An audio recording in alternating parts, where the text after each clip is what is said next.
সাহাবীরে বারে বারে গড়িয়ে রে তিনবার প্রশ্ন করি, তিনবার জবাব দি তোমার মার খেদমত করো।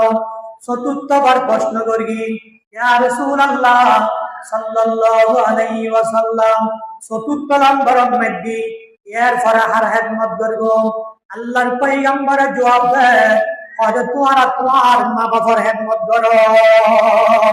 প্রথম নম্বর মার হতা হই, দ্বিতীয় নম্বরের মধ্যে মার হতা হই, তৃতীয় নম্বরের মধ্যে মার হতা হই, চতুর্থ নম্বর যে একটা প্রশ্ন করি আল্লাহর পয়গম্বরে বাবার হতা হই। কিন্তু মুহাদ্দিসিন একরাম ওয়ালা বয়ান ফরমান হলো চতুর্থবারের মধ্যে যে বাবার হতা হই এরেও মার হতা লিখিত ভাবে আছে। প্রশ্ন মার হতা তিনবার কা হই, বাবার হতা একবার কা হই। বললাম বা ইতিহাস আল্লাহর পয়গম্বর তিনজন খেদমতর হতা চিন্তা করিয়ে রে, তিনজন কষ্টর হতা খেয়াল করিয়ে রে, তিনবার ধরে মার খেদমত করতে হই। প্রথম নম্বরের মধ্যে তোমার মাই তোমারে 10 মাস 10 দিন গর্ভধারণ করিয়ে রে পেড়ন মধ্যে লাগি পেড়ন মধ্যে যোগ্য সন্তান লাহানোর দ্বারাই প্রতিদিন কষ্ট হইতে পারে। এই মা জাতি অলবাদে দুনিয়ার মধ্যে হন কি আইন যাইব ওয়া একখানা করে ফেট খাওয়াইলি আগে তার না পেড়ন মধ্যে ফেট মুসরি উড়িলি প্রতি কষ্ট হয়, সহ্য করা যায় না।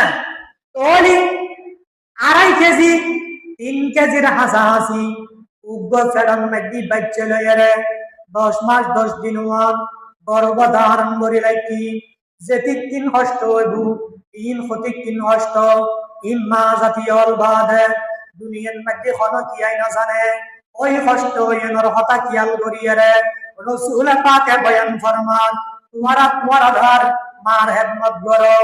দ্বিতীয় নম্বরের মধ্যে মার হতা হই, দ্বিতীয় আকান কষ্টর হতা কিয়াল করি ওই যে 10 মাস 10 দিন গর্ভধারণ করানোর পরে দিয়ে ওই ডেলিভারি হওয়ার টাইমের মধ্যে ক্ষতি তিন কষ্ট ওই কষ্ট হইনর কিয়াল করিয়ে রে রাসূল পাকে সাহাবীরা জবাব দেয় তোমার মার খেদমত করো। কোন কষ্ট বুঝেন? তৃতীয় নম্বর মধ্যে আরো একটা কষ্ট আছে ওই যে মা জাতীয় হলে গর্ভধারণ করিয়ে রে 10 মাস 10 দিন ফেরার লাগি কষ্ট করিয়ে রে ডেলিভারি করি দুইজন কষ্ট সামাল